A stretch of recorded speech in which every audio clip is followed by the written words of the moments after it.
Of you know, there was a shooting, plural, in Atlanta, Georgia on Monday, and I'm going to bring you that said information. CBS 46 Atlanta is the source. Midtown shooting suspects lawsuit history. Thank you for joining me.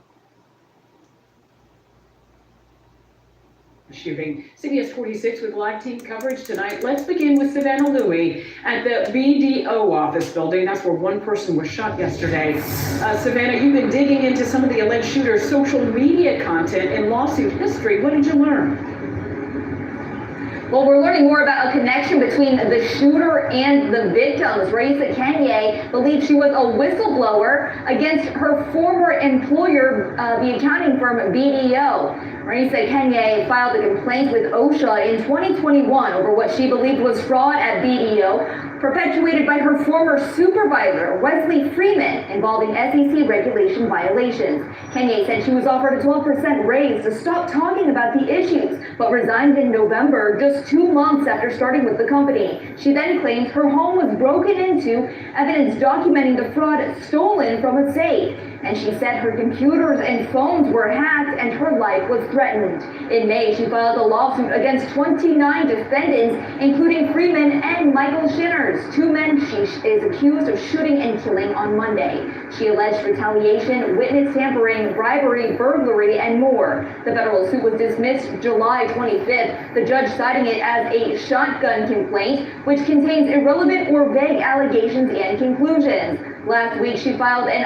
unusually extensive 1,100-page appeal. And the day leading up to the shooting, she posted this video to social media showing interaction with Atlanta police accusing her condo's property management of helping cover up the fraud. Burglary happened in a very secured building. So I am suing the Beacon Management Services, which is the management company who manage the building, as well as the board members. The third person who was shot yesterday is the director of engineering at Beacon Management Properties. Now, coming up at 6 o'clock, we're going to have more information about that interaction Kengne had with the police. But for now, reporting live from Midtown Atlanta, Fulton County, Savannah Louie, CBS. All right, everybody. Thank you so much for joining me. What's there truth? Is there any truth to the allegations from this lady pertaining to her company? One would have to ask themselves, if there was no truth to the allegations of fraud, why would you offer her a raise? If you knew there was no fraud on any part or whatever department she worked in or whatever she found, why would you offer her a 12% raise? Is it true that they offered her, let's start there. Is it true that they offered her a 12% raise? My understanding, she left that job in November 2021. I'm going to bring you that said commentary with a source, but let's just be truthful. If it's true that they offered her a raise and heard the allegations coming from her, something would be fishy there. Because I wouldn't offer someone a raise and they're accusing me, my entities, whomever, of fraud. It's very strange and peculiar to offer someone a raise, allegedly to be quiet. You offered her a raise. These are her allegations, to be quiet about the fraud in the company. She also had an issue with her landlord and the power, something about her power being cut off. We won't go into deep detail pertaining to the allegations by this woman to this company, the landlord company, and other entities. As you hear, the lawsuit, basically, no validity to it. A lot of papers filed by this woman in the Atlanta court system. So what's the truth? Should she have killed these people? We know it is not right to murder. It is against the law and the Bible. If you believe in the Bible, thou shalt not kill. But many people do for various reasons. Was she right in going into these offices and shooting these people? What drove her to this degree of madness to shoot these people? Had they been threatening her, breaking into her apartment? What is the truth? Thank you for joining me. CBS Atlanta, 46 Atlanta, source number 1. Midtown shooting suspect denied bond in first court appearance. 11 Alive is the source. Let's hear what they have to say about this lady. When you watch this content, hear it, she seems, I don't know. I don't know if it's something mentally wrong with her. Maybe she's schizophrenic. I don't know. It's going to depend on what they actually find that was wrong on the part of the company that she worked for and the management company. Did the management company allow somebody to break into her apartment? She says you have to have a key-only access, possibly a key card to get into the building, to get on her floor. What's the truth? Let's see what happened in court. Thank you for joining me.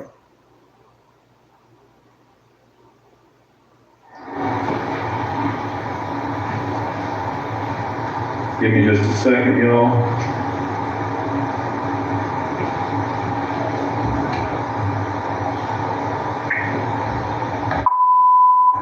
Come in. Okay, is this Miss Raissa Kengne? Yes, Judge. All right, Miss Kengne, good afternoon, ma'am. This is your first appearance. You have the right to remain silent. Anything that you say can be used against you in a court of law. You have the right to have an attorney represent you, and if you cannot afford an attorney, I will appoint one to represent you at no cost to you or your family.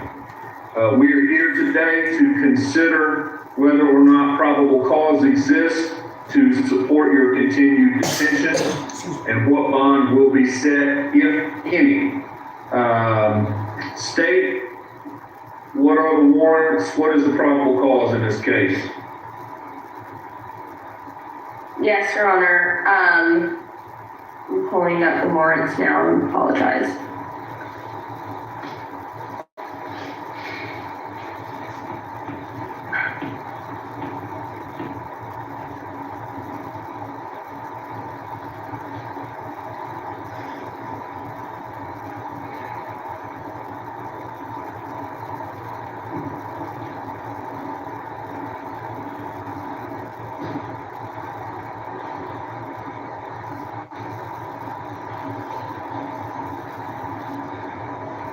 At 1280 Peachtree Street. The charges, the warrants are 3 counts of aggravated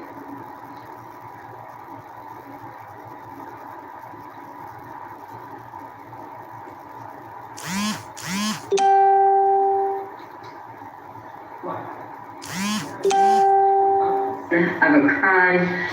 The warrants read that Ms. Raissa Kengne did make an assault upon 3 victims named Michael Sinners, Wesley Freeman, and Michael Horn, and Zamir Stee with a firearm when she entered the building at 1280 Peachtree Street. And 2 of those victims are deceased and others are injured. All right, fair enough. Mr. Cho, you represent Ms. Kengne? Your Honor, I have spoken with Ms. Kengne, an advisor of her rights. We appreciate the court reiterating that information. She is not qualified at this moment. I have spoken with Ms. Markowitz about this case several times today already.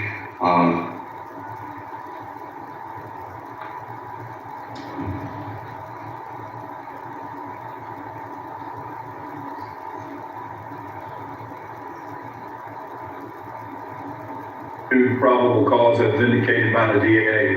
Your Honor, I have reviewed the warrants. I've read each and every warrant in Odyssey, which matches the calendar. I don't have any legal arguments at this time. No objection to the statutory form. If I may intervene. Ms. Kengne, please remain silent, ma'am. All right. Mr. Cho, no objection to the statutory form? No objection to the statutory form. Yes, sir. All right, fair enough. Your Honor, he's not my attorney. Ms. Kengne, you need to remain silent, ma'am. All right, but he's not my attorney. Okay, I think he's going to indicate that to you shortly.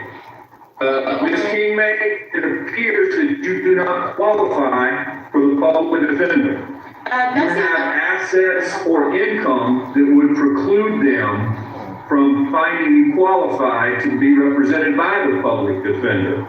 It is up to you, Ms. Kengne, to hire your own attorney, and I would encourage you to do that as soon as you possibly can. If you delay or stall hiring your own attorney, under Georgia law, it is possible that you could be deemed to have waived your right to an attorney under the case of Longo versus City of Dunwoody.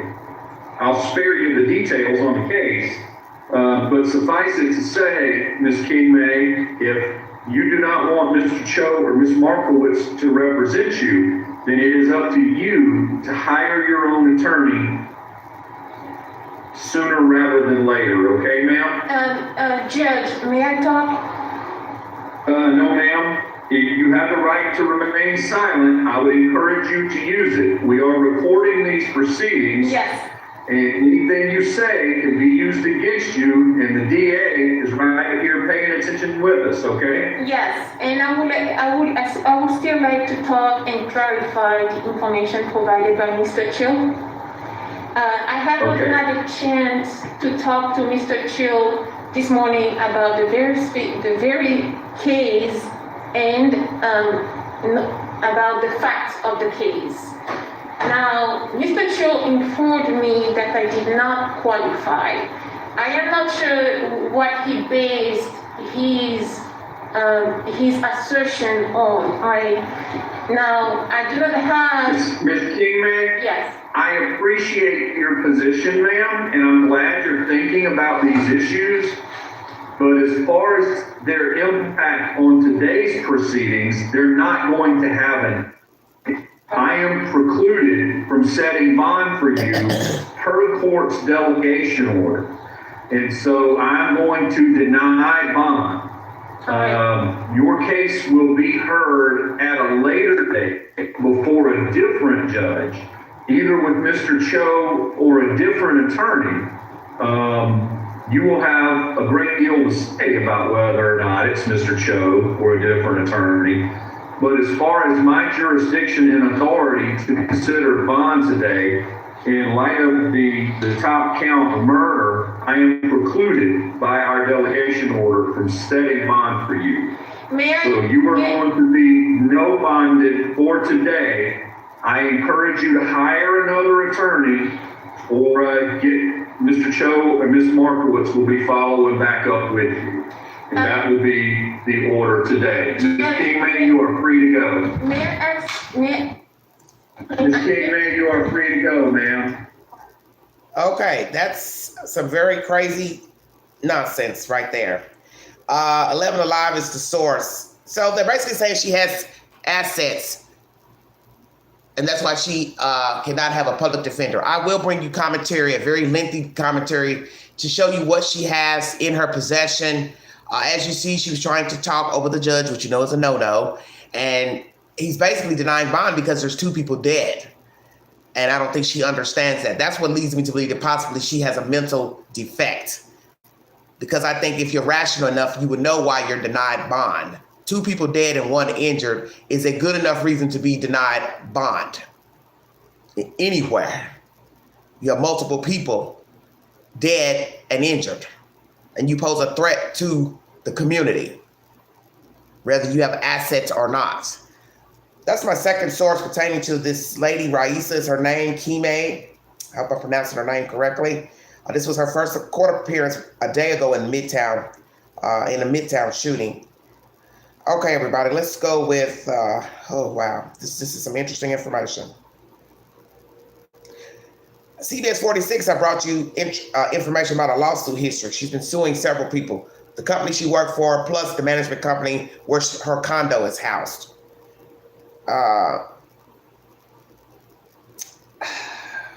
Just very interesting.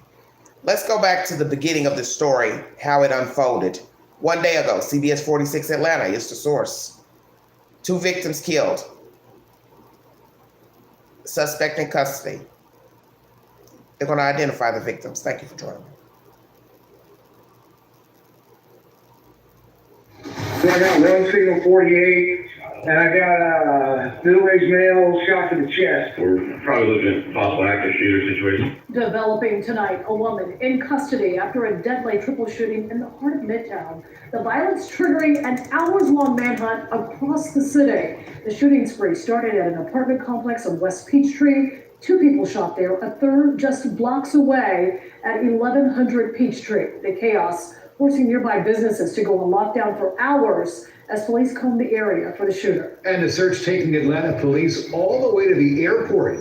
That's where they found and arrested the suspected shooter. This is video showing officers loading her up in the back of a police car. We have team coverage tonight with brand new information about the suspect and what might have triggered the violence. We'll have more on that in a moment. But first, look at CBS 46's Chelsea Bradford, who's live near Colony Square in Atlanta with details on the victims. Chelsea.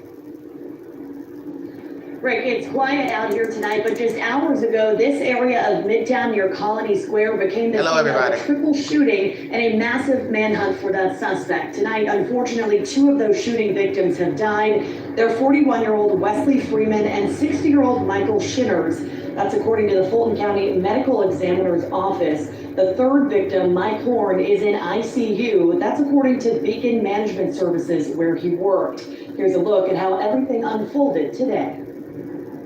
All the listing here will be on. All the listing here will be on if I ever remember. A chaotic scene Monday afternoon in Midtown. Literally, as I'm pulling up, I saw, cops rushing from all directions. Probably looking at possible active shooter situation. Atlanta police, SWAT teams, and K-9 swarmed Peachtree near Colony Square after reports of an active shooter. Police found 3 victims in 2 different locations, but quickly ID'd the suspect with witnesses and an integrated city camera system. Yeah, shooters, we found out quickly was the same person. It's a female, matching the same description that was seen in this area. That triggered an immediate response. Florida police then released this photo of the suspect, Raissa, Kengne, wearing a black and white striped shirt. A citywide search began, and about 2 hours later, Kengne showed up to the airport, likely transported by a MARTA train. Our search did lead us to the airport. We're waiting information as to where the shooter had transported themselves to. Atlanta police arrested Kengne near the South baggage claim and recovered the firearm likely used in the shooting. Airline passengers and employees watched as she was handcuffed and put into the back of a cruiser. She was right across from me, telling my people, stay safe outside, and it's happening in front of my store. Sorry about that. Now, Atlanta police have not confirmed how Kengne got to the airport or where she was heading. A lot of unanswered questions still in this investigation. Reporting live in Midtown tonight, Chelsea Bradford, CBS 46 News. Thank you, Chelsea. And tonight, we're learning more about the woman behind this tragic triple shooting. Our team coverage continues with CBS 46's Patrick Quinn, who joins us live from that condo complex where the shots first rang out. Patrick. And we'll get to the shooter in just 1280 West is where the first one of the shootings took place tonight. Michael Shinners, he was the property manager here at this condo. And bear with me, I want to read a text I just got from a resident. I've been in touch with him all evening long, and the resident told me Michael Shinners was an above and beyond building manager. He was loved by our community. The events today are shocking, and he can never be replaced. We are deeply saddened. Now, to the woman who pulled the trigger, we looked into the person responsible for this pain. Panic in the middle of the day in Midtown. A triple shooting that started here at the 1280 West condominiums. Florida police told us the shooter was Raissa Kengne. Multiple residents of 1280 West condos in Midtown recognized her and told me she lived there the last 5 years. You believe she lives here? Yes, she does live here. Brian Hall said this picture posted by Atlanta police was taken inside their building. He and other condo owners at 1280 West confirmed with CBS 46 one of those shot and killed was Michael Shinners, the property manager of the complex. I've been in this building for 18 years. To hear something like that, this is definitely the worst day ever for this building. In social media posts, we've learned more about what possibly motivated Kengne to target management. According to her public LinkedIn page, she posted this just a day ago, a firing message condemning, quote, Beacon Management Services and the 1280 West board members in the condominium I live in. Kengne wrote her complaints stemmed from a case of alleged fraud involving a former employer. Her frustration against management staff, though, went beyond social media. Very crazy. In the lawsuit we uncovered, plaintiff Raissa Kengne versus Georgia Power, filed in June. We learned, quote, plaintiff is also suing several 1280 West management team members and the 1280 West board members in the Fulton County Superior Court. It goes on to say, for withholding plaintiff's mail, including mail from Georgia Power. And again, the third person shot, his name is Mike Horn. He was the chief engineer here at the condominium complex. And again, the property managers say that he is in the ICU tonight. He will need additional surgeries. His family is asking for some peace during this trying time. And they told us that, yes, like confirmed what we thought we had heard from residents, the shooting all took place inside management offices around 1 o'clock this afternoon. Live in Midtown, Patrick Quinn, CBS 46 News. Patrick, thank you. All right, everybody. Hey, what's up, y'all? Okay, thank you so very much for your time. CBS 46 is the source. That's a brief synopsis of what went on in Atlanta, Georgia. I'm going to now bring you commentary so you can get a better understanding of what was going on. She shot the people in the management office. 2 are dead and 1 is in the hospital. Mr. Horn, I believe, is the chief operating officer. I would assume that would probably be maintenance engineer, just a fancy word for somebody that's a maintenance worker. Why did she shoot these people? This was not a random act. For those who have not heard the story, she did not run around Atlanta just shooting random people. She had a target in mind. 3 people she shot affiliated with her condo building, as I showed you in this commentary. I'm going to read you the said information. Thank you for joining me. If you'd like to donate to this great network, $sign Big Angie 129 Cash App. Thank you for your time.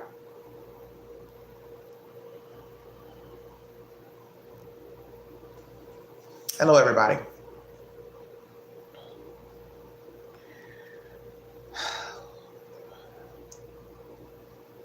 Guess we should really start at the beginning of all the people that were shot. That way you can get more information.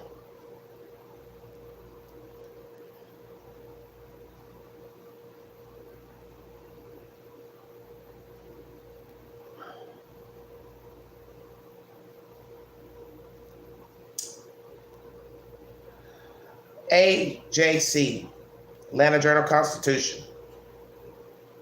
It's the first source. This is pertaining to the bond being denied. A suspect in a series of shootings that killed 2 people in South chaos Monday afternoon in Midtown Atlanta was denied bond Tuesday. Raissa Kengne, 34, was taken into custody at the end of a citywide manhunt that spawned a frenzy of police activity and a shelter-in-place order, police confirmed Tuesday. The U.S. Bureau of Alcohol, Tobacco, Firearms, Explosives made the arrest at Hartsfield-Jackson International Airport. This is a picture of the said suspect. I believe she's of African descent, this woman. You hear her accent when she's speaking in court. Kengne is accused of using a gun to assault 4 people at 2 Midtown locations, according to an arrest warrant obtained by the Atlanta Journal-Constitution. Now, know that you only hear of 2 being shot and 1 in the hospital, but this content says 4 people assaulted. 2 victims died and a 3rd was taken to the hospital, police said. Michael Schenner, 60, was found dead and a 2nd victim was injured around 1:45 p.m. at the first shooting scene at 1280 West Condominium Building on West Peachtree Street, the Fulton County Medical Examiner's Office confirmed. Beacon Management Services, the company that manages the residential building, identified Schenner as the property manager and the injured victim as chief building engineer Mike Horn, Channel 2 Action News reported. The 2 were found in the management office, police said. A 4th victim was held at gunpoint in the management office as Kengne demanded personal property from the employee, according to the arrest warrant. 30 minutes later, Wesley Freeman, 41, was injured in the 2nd shooting at an office tower at 1100 Peachtree Street, not far from the bustling Colony Square development. Freeman later died at Grady Memorial Hospital, according to the medical examiner's office. Kengne was arrested a little more than 2 hours after the first shots were fired at 1280 West, police said. According to online records, she was booked into the Fulton County Jail on multiple counts of murder, aggravated assault, false imprisonment, and weapons charges. She was denied bond at her first appearance hearing early Tuesday afternoon. Who was the person she was holding hostage? What was she trying to get from that person? They say that she was trying to get personal property. What kind of property was she trying to get? Is this the mail she was demanding? The power bill? Why would they be holding her bill? Were they trying to evict her from the building? Had they filed proceedings to evict her? Had she already been evicted? What's the deal? I don't know. She just was still in the building waiting to go to court proceedings. I don't know. During the hearing, Kengne took the unusual step of directly addressing the judge. Magistrate Judge Todd Ashley asked Kengne several times not to speak during the hearing, but she ignored his direction and insisted the public defender representing her at the hearing was not her lawyer. Ashley explained several times that because of the charges against her, Kengne was not eligible for bond and would be able to hire her own attorney later. Kengne continued her attempts to address the judge, but he ended the hearing and dismissed her from the courtroom. Good luck, Ashley. Good luck, Ashley said to Kengne's temporarily appointed representative. Good luck to what? She's been accused of killing 2 people, holding someone hostage and another one's in the hospital, holding someone at gunpoint. Good luck to what exactly? Not to be funny, but let's just keep it real. She wasn't going anywhere. You denied her bond. Naturally, she's a hazard to the safety of the community. So good luck to whom? Good luck to her? She's done. Good luck to the attorney? Well, they're not representing her. Just saying. Crazy nonsense. During a news conference following the arrest Monday, interim Atlanta Police Chief Darren Shirebaum said investigators do not believe the shootings were random acts of violence. He did not go into further detail, but confirmed that Kengne is linked to both shootings. In a statement provided to Channel 2, the 1280 West Property Management Group described Kengne as a disgruntled resident of the building, quote unquote. We do believe the individuals were likely targeted that were harmed today, Shirebaum said, adding he was grieving with his neighbors in Midtown for the loss of life. The city of Atlanta, Georgia, this is on the Twitter account, Mayor at Andre for Atlanta, thanked Atlanta Police and its partners for their quick action to track down and arrest the suspect from today's Midtown shooting. Our officers trained for these types of situations and are supported by a strong, coordinated network of law enforcement agencies. During the extensive search, security officers at several Midtown towers lent their resources to the police department, and Midtown's network of security cameras helped track the woman as she fled the scene, he said. She was located in the International Terminal Airport around 4 p.m. and taken into custody without incident. Mayor Andre Dickens said the woman was arrested before going through security and entering a restricted area. We hear that the Tobacco Firearms got her gun. Where did they get it from? Was it on her persons, in her luggage, left behind at the scene, left behind in her condo? Where did they find the gun? The weapon used in the shootings was recovered during her arrest, Shirebaum said. Investigators were able to track Kengne by contacting the taxi company she used to travel there. The Midtown Neighbors Association earlier posted a photo of the suspect on social media showing the woman wearing jeans and a long-sleeve shirt with horizontal black and white stripes. Just after 4 p.m., Brian Moot, a morning show host on Atlanta Radio 94.9, The Bull, posted a photo from the airport showing a woman wearing similar clothing surrounded by heavily armed law enforcement officers.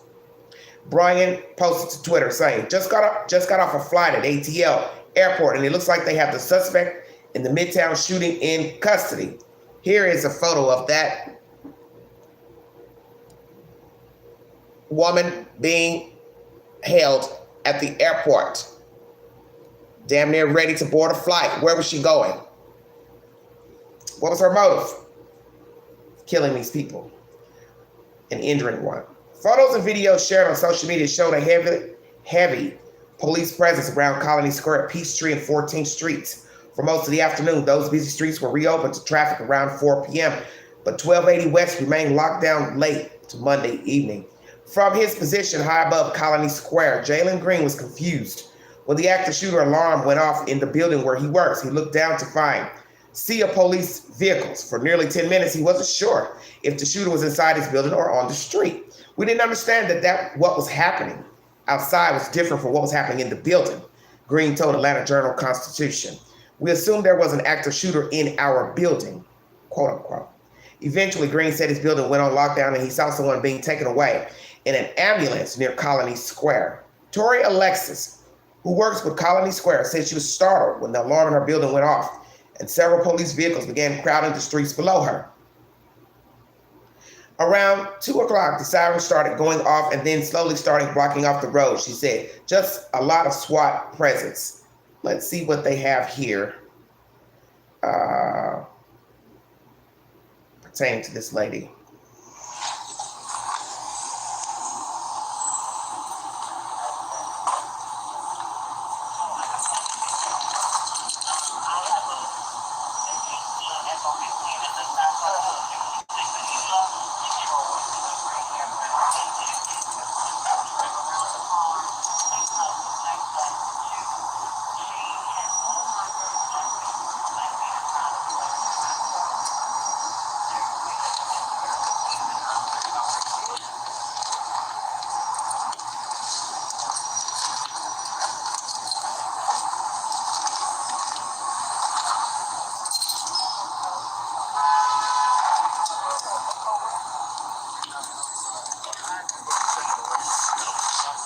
She was inside of the squad car in the back seat, as most of you saw them putting her in there.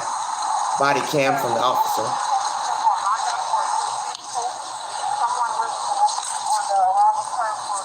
I think that's basically it. All right, I'm going to resume the article. Thank you for joining me.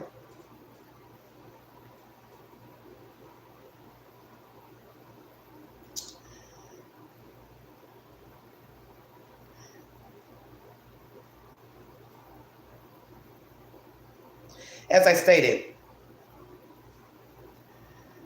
she was booked in the Fulton County Jail. Multiple counts of murder, aggravated assault, false imprisonment, weapons charges. She was denied bond at her first appearance hearing early Tuesday afternoon. And this was 2 hours after the fact.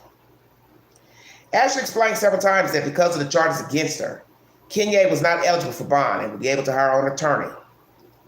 Later, Kengne continued her attempts to address the judge, but he ended the hearing and dismissed her from the courtroom. As I said, he told her, good luck.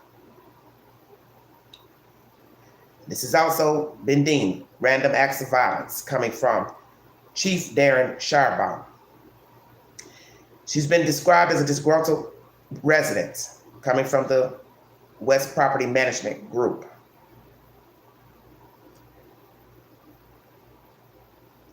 She was located in the International Airport around 4 p.m., almost entering into a restricted area. As I also said, the gun was recovered, but it does not say where. She took a cab to this airport.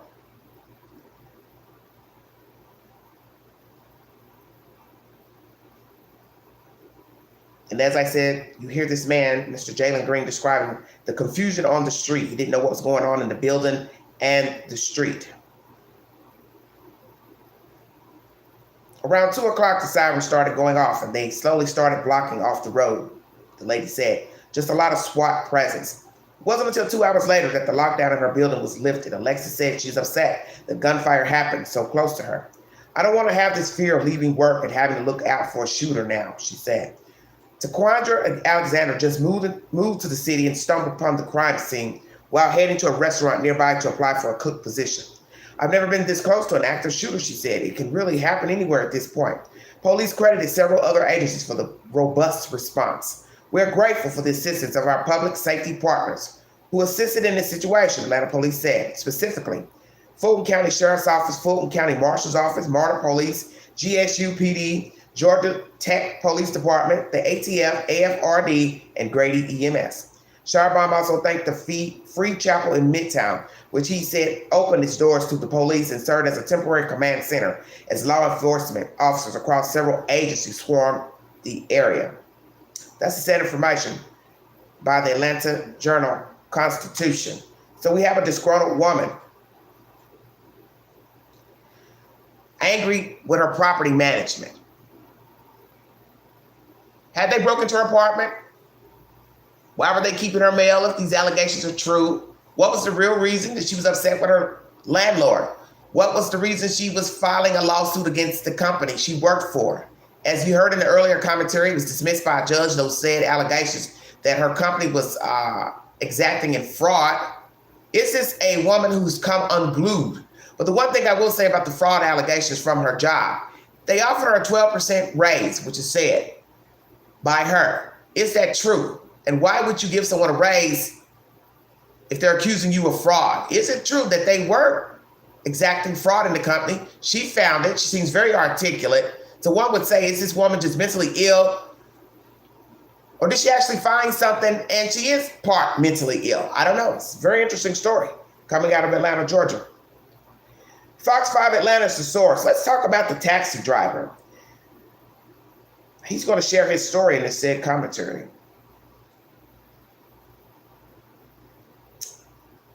They've got the cab ride to the airport. Dear God, what is going on? This is some crazy stuff here. Let's see what he has to say.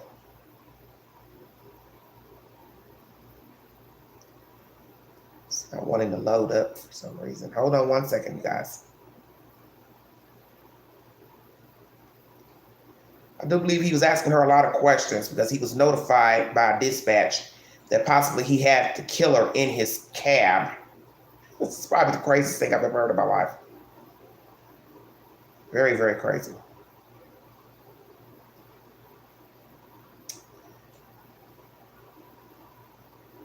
I'm trying to get this information pulled up. I don't know. These articles, they don't like to load for some reason, the content in them. Hold on one second. I'm going to try it again.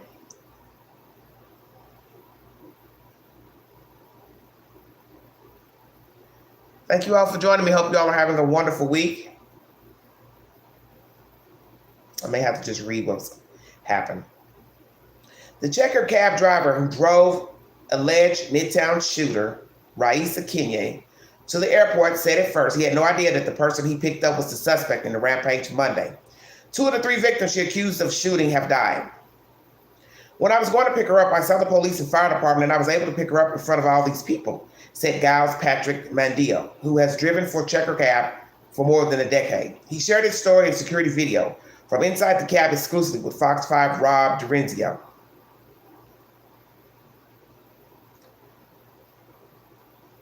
I've got this playing on Twitter if you need to watch the video of the cab ride. Let's see. We can get a little gist of that there.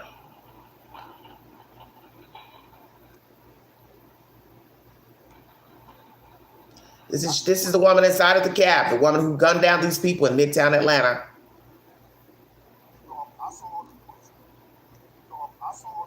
He's asking her something.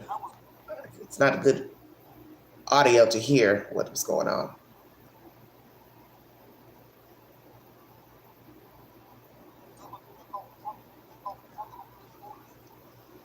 I can't hear a word he's saying.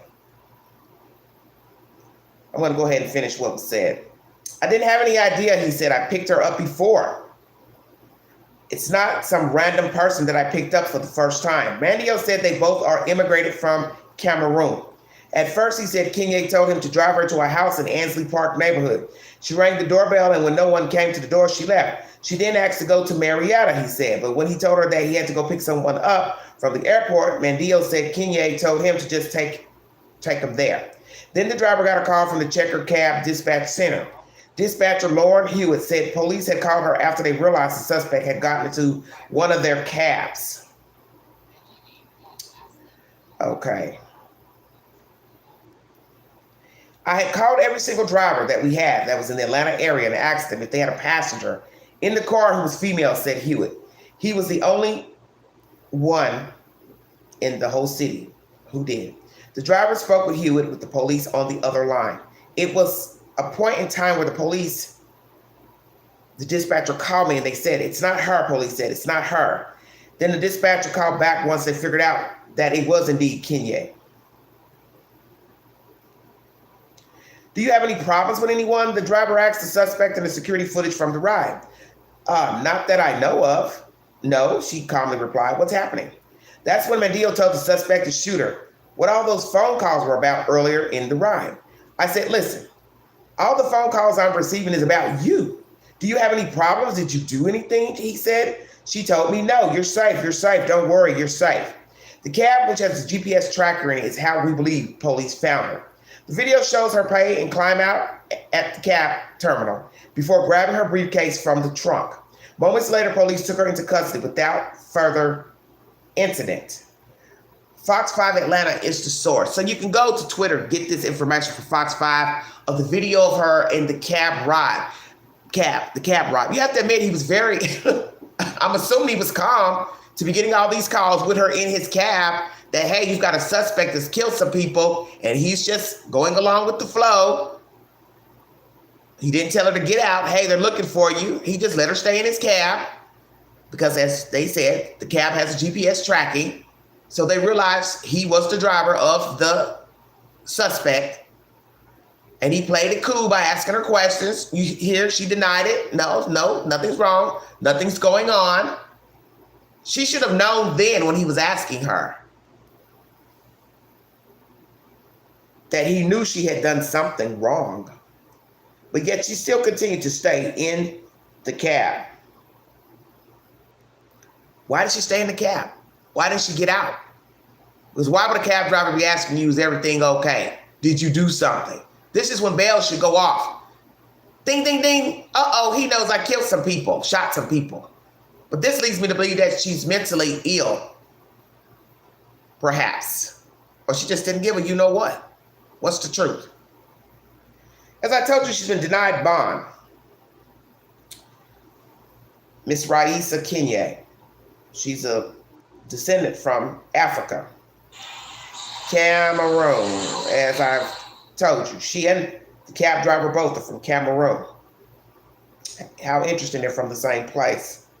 He was probably recommended to her from other people that are from Africa in Atlanta. That's how she came to meet this person.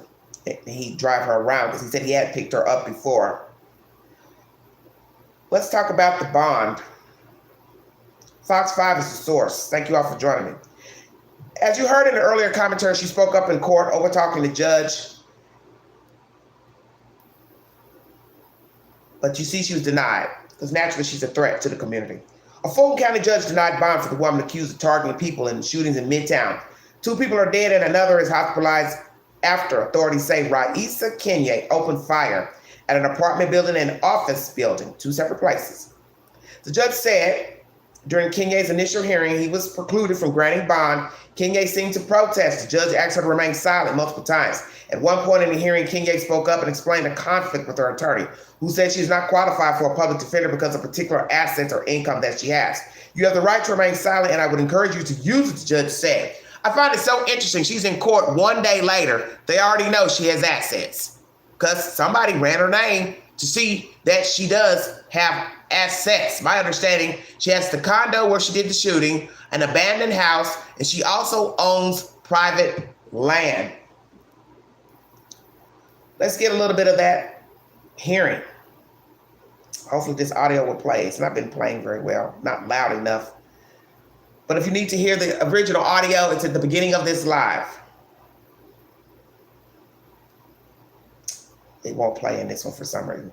Authorities arrested Kengne at the Hartsfield-Jackson Atlanta International Airport about 2 hours after the shooting was reported. She sat waiting for her initial hearing, 11:30 a.m. Tuesday in Fulton County Jail. Her hearing was delayed while the judge dealt with technical difficulties. The Fulton County Medical Examiner identified the victims killed in the shooting as Wesley Freeman, 41 of Atlanta, Michael Shinner, 60 of Alpharetta. The surviving victim has been identified as 68-year-old Michael Horn.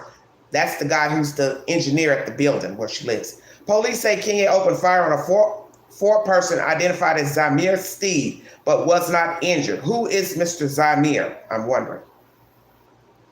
Court documents obtained by Fox 5 Atlanta show Kengne filed a lawsuit against Freeman. Around 1:46 p.m., Atlanta 911 received a call reporting a shooting at 1280 West Peachtree Street. This is where she lives. At the corner of 16th Street, officers arrived at the 40-story 1280 West condo building to find 2 people shot. Police say one person was dead and another was rushed to an area hospital. Around 2 p.m., a second 911 call was placed before reporting the shooting. This time it was at 1100 Peachtree Street. Officers arrived at the 1100 Peachtree Executive Office building to find another person injured. Why was she at this second building? And who is this person in connection to the two people that were property management and building engineer? Law enforcement officers from multiple federal, state, local agencies descended into the heart of Midtown, and an alert was put out asking people to avoid the area, as well as residents and workers to shelter in place. We're going to talk about the first victim, Wesley Freeman. Family, friends, and colleagues are reacting to Monday's violence. The lawyer for the family of Wesley Freeman released a statement regarding his death. Eric Tatum wrote, "The family of Wesley Freeman is currently grieving the loss of an exemplary husband, son, brother, friend, co-worker. Wes was exceedingly kind, gentle. He was friend to many and always quick with a joke. He was creative, hardworking, honest, patient, understanding, and sincere. Wes was the type that would never speak ill of anyone, regardless of their circumstance. He loved fiercely with his whole heart, and those that knew him certainly know that he would have done anything for them should a need ever arise. The family is thankful to everyone for their thoughts, prayers, calls, text messages, and other words of encouragement. Every word spoken, typed, texted, prayed is felt deeply and needed, both now and moving forward as we work through grieving the loss of Wes and the hole that will never be filled in our hearts and lives." This is a picture of Wes Freeman.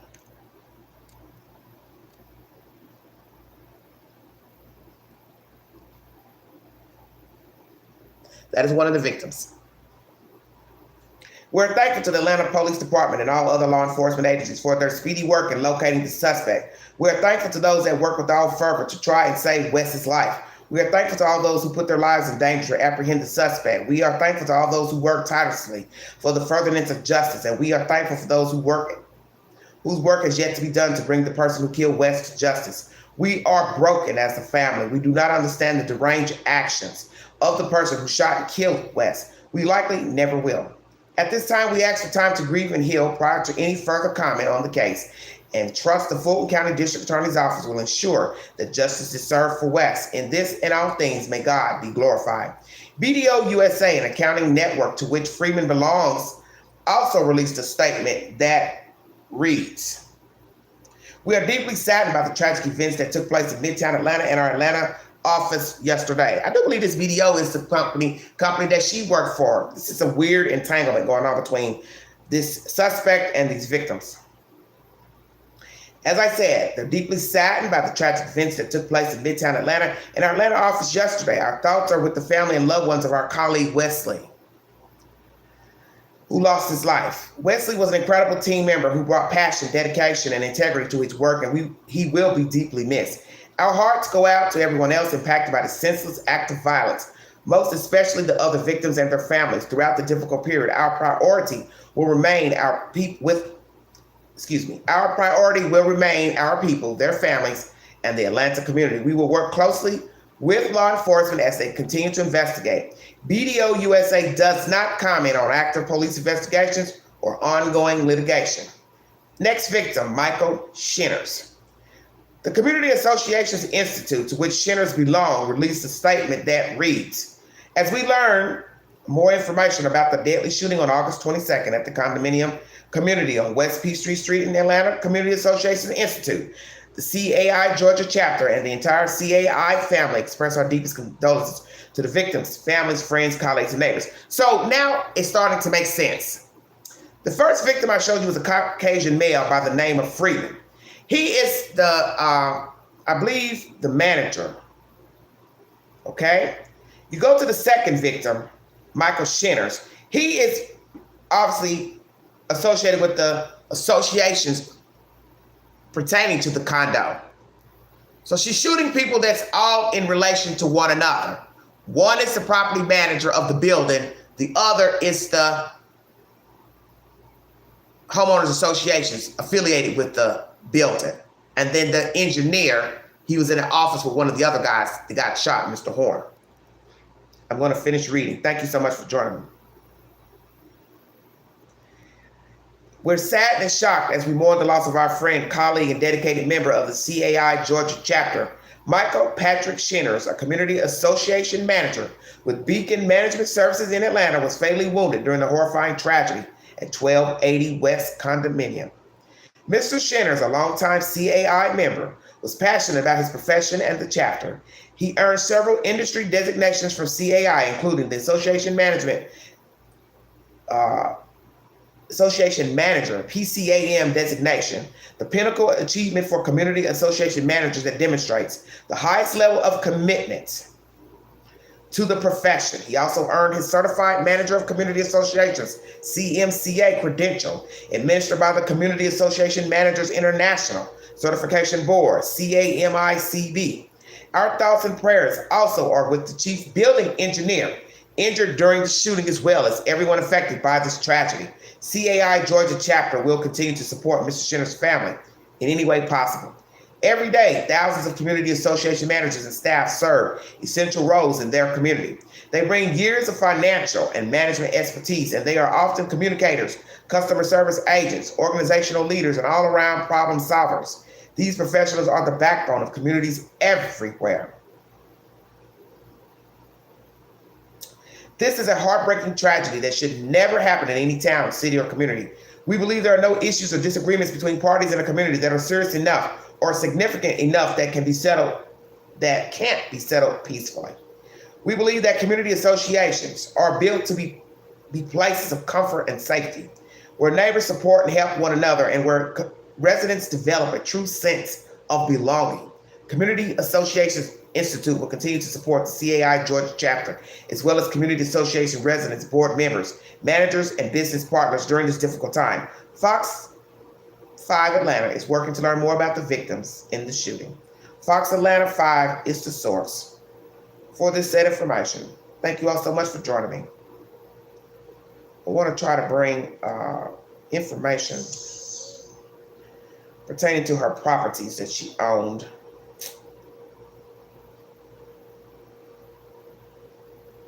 If I can find it. Okay. I initially had it, but I don't see it now. Let's see.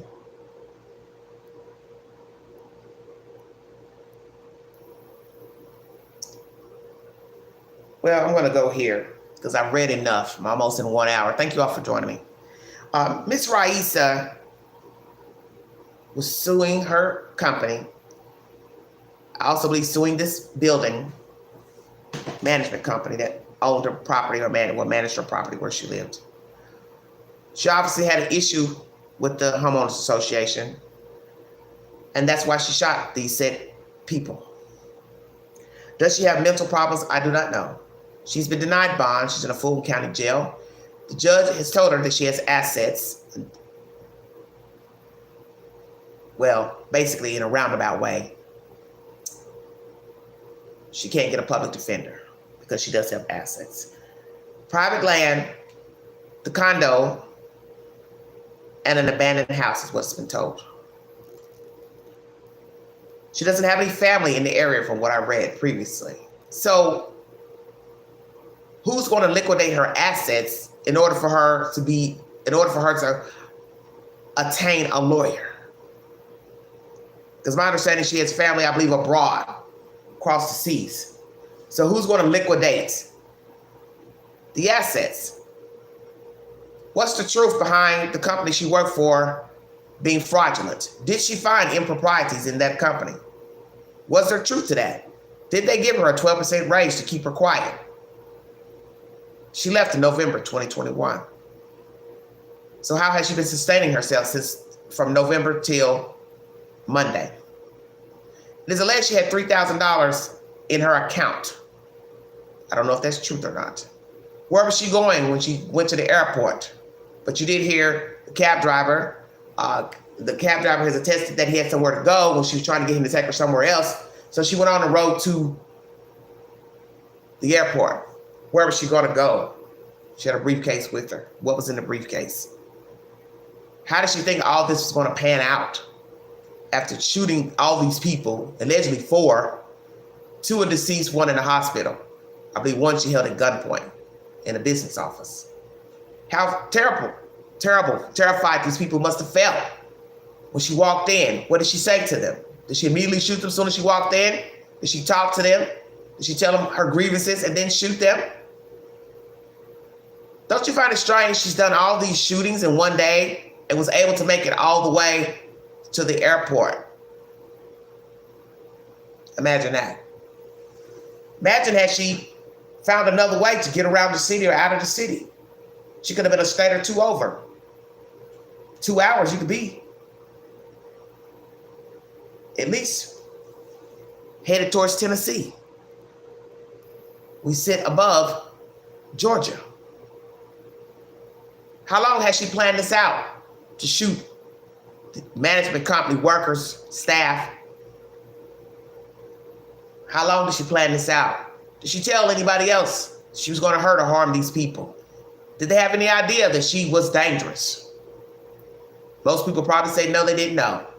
Maybe they thought she was a little wacky. She had ill complaints with no evidence of anything, allegedly, let's say. But not thinking she's going to walk into a business office and gun the people down inside of the office. You see, you don't know people. Excuse me. You don't know people. You don't know the minds of people. What can be endless complaining to you is a setup for disaster, mayhem, mischief, murder. That's what happened here. She got tired of complaining. She got tired of being unheard. Whether it's true to any of the allegations, in her mind, I'm tired. I'm not writing any more letters, complaints, calling people, calling the news, calling this person, that person, Peter, Paul, Joe. I'm just going to go in and gun these people down. They'll know my name now.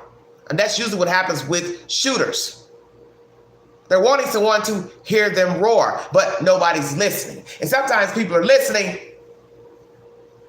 or let me say this, they hear them, but they're not listening. Let me clarify that. Because there is a difference.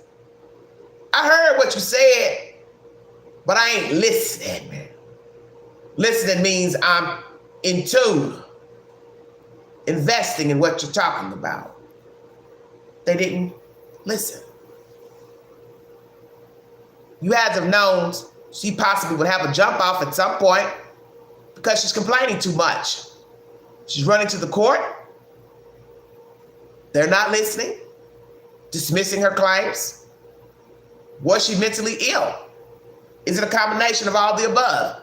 There were improprieties from her job. They were doing some fraudulent stuff. She caught it, but she also got a little something wrong with her upstairs. Because you've heard of people with great minds are usually mentally defective. You see, you can be a mastermind, but also a little crazy. You hear her in court talking to the judge, she's articulate. So she knew what was going on in the court. Hey, this ain't my lawyer. I don't know him. But a bit confused about her assets to why she couldn't have a public defender. Maybe because that's what she's trying to refer. Hey, I ain't got but a couple thousand in the bank. I ain't got nothing. But she's not thinking about the value of the condo, the land she owns, and the abandoned house. My understanding, there was a property she owns that's been foreclosed. So, did she get behind in her bills? If she's been behind in her bills, how long? Was she behind in her payment for the condo? Did she own the condo? So you have to ask all those questions. Was she behind in her rent on the condo? Did she own the condo? The abandoned house, what was going on with that? The land she had, did she outright own that? So you have to ask all those questions. Did she get behind in payments of all properties? Don't know. But as you hear this one company saying, there's no reason for there not to be a resolve between people. Well, that's easier said because we know from violence that somebody decided to say the hell with it. I'm not talking anymore. I'm not talking anymore. I'm not listening anymore. I'm not complaining anymore. I'm just going to bring the bang. You will hear me when I shoot you. You will know then. I said what I said. I meant what I meant. That's why people shoot people. Why they hurt them, beat them up, stab them. I've been trying to talk to you, but you won't listen to what I'm saying. So if I cut you, you might understand what I'm trying to tell you. If I shoot you, you might understand what I've been trying to tell you. Doesn't mean it's right, but this is the means that people use to get people to realize I'm tired of talking to you. I'm tired of complaining to you. I'm fed up with everything. That was Miss Raissa Kengne. Mentally ill? Possibly. Working for a fraudulent company? Possibly. Being mistreated by the management company? Possibly. Homeowners Association? Possibly. We won't know until we get further information. But this is just a sad, sad, sad way to end people's lives that you're having a disagreement with for whatever reason, and the end of a life of a young woman that obviously was smart.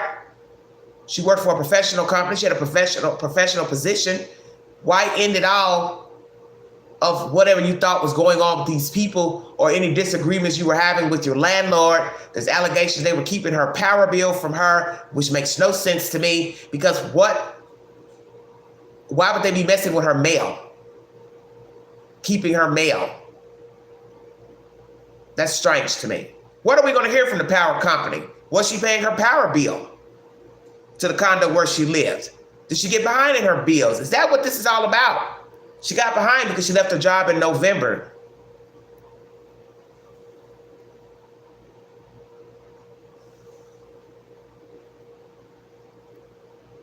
I already got people complaining in the chat. Yeah, the news chooses the stories because they can't report every story on the news. They're only on 20-something minutes. So they can't report everything that went on in the U.S. in 20 minutes. Come on now. In the end, what people do is their choice. So if you don't want to be on the news, don't do anything wrong.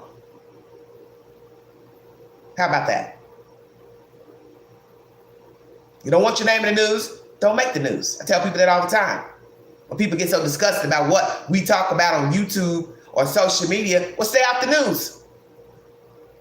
Stay off social media doing stuff, nobody will be talking about you. It's a choice to go out here and commit a crime or act a donkey's ass on TikTok and Facebook, Instagram. Now you're feeling some type of way because somebody's talking about you. Well, that's an old saying. You chose that. How's that my problem? Because it's not. And if I don't talk about it, somebody else will. And if I don't talk about it, CNN will. MSNBC, your local news. It is what it is. Stay off the news. It's a choice to break the law. It's a choice to get into mischief. It's a choice. Whether you feel it's right, that's between you and God. I do believe this woman is possibly ill. She has some problems mentally. Because when you hear her talking during the court proceeding, she's over talking to the judge. He's trying to explain to her what's going on, that she needs to be quiet because anything can be used against her in the court of law. And they're going to use the fact that she's acting like she doesn't have assets. But that's why I'm saying it's possibly because she's mentally defective. And she's not realizing what she allegedly owns is going to be used as collateral to attain a lawyer. But who is going to be the person to downgrade all that stuff she owns? Who's going to be the person to go find her a lawyer? Who is that person going to be? Because I'm curious now. Oh, you have assets, but guess what? She's denied bond, so she can't go pay her way on a bond to get out to go find a lawyer. I also read information that she went to Washington, D.C. to go find a lawyer. She was trying to relay this information to the judge. What was all that about? Washington, D.C. to find an attorney. Attorney for what? For the legal wranglings with her company and this management company? I think this woman is not well.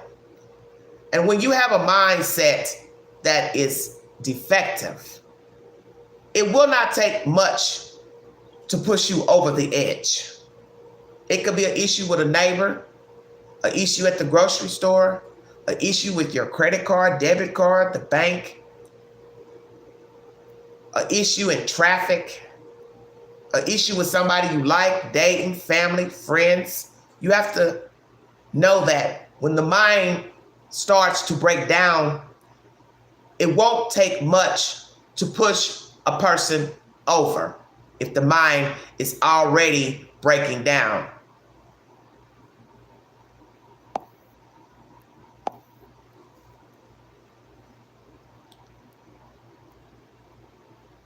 When the mind is defective, there's no logic behind conversations.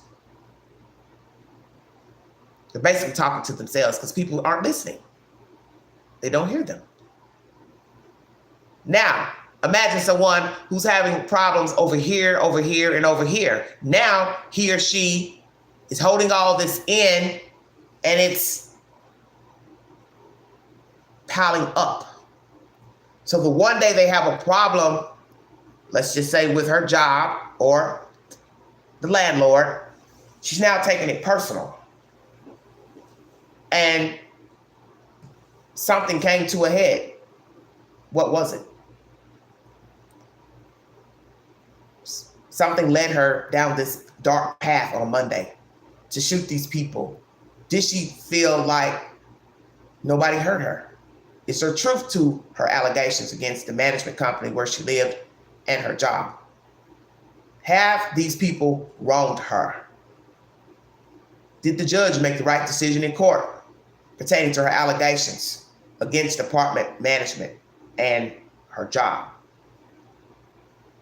Are we talking about a very ill lady who needed mental care? Smart, articulate, but not mentally stable. What is the truth pertaining to Raissa Kengne? Where is her family? Does she have any friends in the Atlanta metro area? Does she have any friends in the apartment building? What was the actual rapport between she and the management company at that apartment condo? Does her family know she's in custody in the Fulton County Jail? How will they be able to get to her? Because naturally it costs money to travel. Maybe her family can't afford to travel to the United States to settle her affairs. Would they know how to settle her affairs if they got here? The issue she was having with the apartment building, let's go there. If there's some truth to that, how is somebody going to come in and settle her business? If, let's say, she fell out with these people and they were rambling with her mail or mailboxes, somebody actually broke in her apartment. These are her allegations. Would they be kind to the people coming in to get her belongings out of the condo? Paperwork to settle selling the condo. So you have to think about all those things. Was she conspired against? Because I got a feeling the management company and this building and who she worked for, they're all together. When I was reading this correctly, the company she works for is actually this company that owns or manages the building. So there could be some truth that if these people are all associated together, somebody could have gone in her apartment, broken her apartment while she was at work, went through her personal effects. Because I'm trying to understand her issue with the power company. Why would they be keeping her power bill? That makes no sense to me. And why did she think they were keeping her power bill? Because my thing is, you can go online to see what you owe. You can call the company directly. What was really going on with this lady? Is it an issue? Like I said, she was mentally defective and everything came to a head with dealing with the allegations from the apartment complex versus the job. Perhaps the job was the start of her problems, which trickled down into the problems with the apartment complex management, and everything just went haywire. Going to court, having the allegations dismissed. She feels like everybody's conspiring against her, breaking into her apartment, keeping her mail from her. Hell, did she date anybody? Will we later find out she had a boyfriend? Does she have children? She's a very young woman. Where is the support system for Raissa Kengne? What will we learn from her associates about her demeanor, her attitude, her goals, where she was going in life, how she ended up in this horrible place on Monday to kill these people. And condolences to the victims' families, because this has to be a very trying time for them to mourn the loss of their loved one, put together why this woman gunned them down. How did it come to this debacle on Monday? The people in the building who walked past her. Can you imagine knowing you lived in a building with someone who went off their rocker and shot the people up in the downstairs office? That has to be very scary. Were there witnesses to the shooting? Did they have glass windows? Somebody walked by, heard the shot, saw the shots. And as I said, very strange. She had access to these people to kill them and then walk out to a public street. Walk in to shoot them, walk out, riding around in a cab, mind you, and end up at the airport. Thank God for GPS tracking. The taxi driver, how does he feel? He goes on to say, she's not a stranger to me. I picked her up before. What was his rapport with her beforehand? What does he have to say now about this last ride with this killer? Is he stunned? Does she ever vent to him on her cab rides what she's angry about, who she's mad at? How many people knew she had a problem with the landlord and her company? How many people are going to come out of the blue and start spinning webs? Oh, yeah, she used to complain about him all the time. Oh, I didn't really pay no attention, because that's usually what happens. You pass people every day and they're complaining about stuff, and you goes in one ear and out the other. You don't care. It's not your problem. I ain't worried about what she got going on, until she kills them. And then now everybody has a story to tell. Don't you find that interesting? Everybody will have a story. Butcher, baker, candlestick maker. Somebody's going to come out and tell you the last thing they heard her smell cooking on the floor coming from her apartment. I'm just saying, because that's usually what happens. Who does she owe money to? Credit card companies? Loan companies? Was she behind on her mortgage payments for the land, the abandoned house, the condo? What are all her assets? And as I said, who will be the lucky person to liquidate her assets? Will they liquidate them and keep it moving, or hire her an attorney? Because, you know, when people get a hold of your goodies, they don't have to do right by you. Imagine that. She's sitting there putting somebody in control to liquidate her assets. Hell, they take off and take her damn money. I'm just saying, I'm touching all avenues. Because when you're locked up, people don't have to do right by you. Because what they're going to say is, well, it doesn't matter. She ain't going nowhere. She ain't going to go out of that jail. She's going to die in there, die in that prison. No bond, no nothing. Liquidate her assets, keep it moving. Or will it be a mandate from the court? Will the family sue for what little assets she has? That's another thing. Civil lawsuits. Maybe she's worth $500,000 in assets. Who knows? I don't know. 200,000. Would they sue her persons to get vindication? Or will they just settle on court justice? It is by the grace of God this woman doesn't have any children, because no children were mentioned in any of the commentary that I played during this live, because it would be just horrific to know that she left behind a child or children after going on this shooting rampage in Midtown Atlanta. Who would take care of her children? And you see people all the time that leave behind children and family members because they just don't care. They decided to check out. And I believe that's what happened with Raissa Kengne. On Monday, she checked out. She no longer cared about herself. She no longer cared about her personal effects. She no longer cared about mankind. She was angry and bitter and felt as if she had the right to take the lives of these civilians for what she thought they did to her. And it does not mean it was right. It does not mean that there's truth to the allegations against the said parties. It just means that on Monday, a black woman decided to take the lives of civilians who she felt wronged her. And now there are people left behind to mourn the devastation she exacted in Atlanta, Georgia. I want to thank you all for following the content. Like, share, subscribe. Thank you for following me, watching my content. I have many videos in the library. Hello, everybody in the chat. Thank you for joining me. When I get more information, because you know this is going to be a continual story once they get more information pertaining to who she is and her family and her assets, I will bring you an update pertaining to Miss Kengne.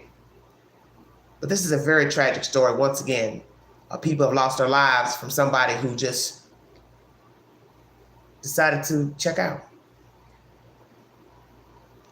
Please go to my community board for said information. I'm going to put up a poll here in a moment about a man who murdered his family many moons ago, and he has never been located. And I want you to ask yourselves, if you know the story, is this man possibly still alive, hiding somewhere here in America or abroad? What was the motive behind killing his family? Cutting their throats, setting the house afire. The house exploded. Could have took out more people on the block. Why did this man kill his family?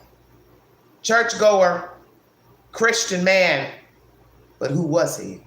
Had he fooled everyone into believing he was a God-fearing man, churchgoer, Christian, good father, good husband? Is he the ultimate evil? Is he a chameleon? Obviously he was. You see, all these stories are the same. Different races, different heights, different weights, different demographics, different incomes. They check out. The people check out because you don't know people. And the sad thing is that some innocent civilian is going to have to pay the price for being involved with the suspect. And that's going to be a woman, a child, a man, co-workers, friends, random people, because you don't know anybody. Thank you, Joanne. Thank you so much, sweetheart. You don't know people. And I feel sorry for anyone, including myself, because you don't know the hour that someone is going to decide that you are not worthy of living. You are not worthy of existing. They have a problem with you. They're angry with you. So today is the day I'm going to snuff you out. And people are trying to understand this man. Why would he kill his wife and children? How can you cut the throats of your own wife and kids? What have I always told you? Don't ask why, ask why not. He did it because he could. Same with Miss Raissa Kengne. When she walked into those office buildings in Midtown Atlanta, Georgia, she did it because she could. In the end, the reasons won't ever matter. The motive. They did it because they could. Thank you for joining me. God bless all of you. Thank you, Miss Joanne, for the donation. God bless all of you. This is Everyday Shenanigans.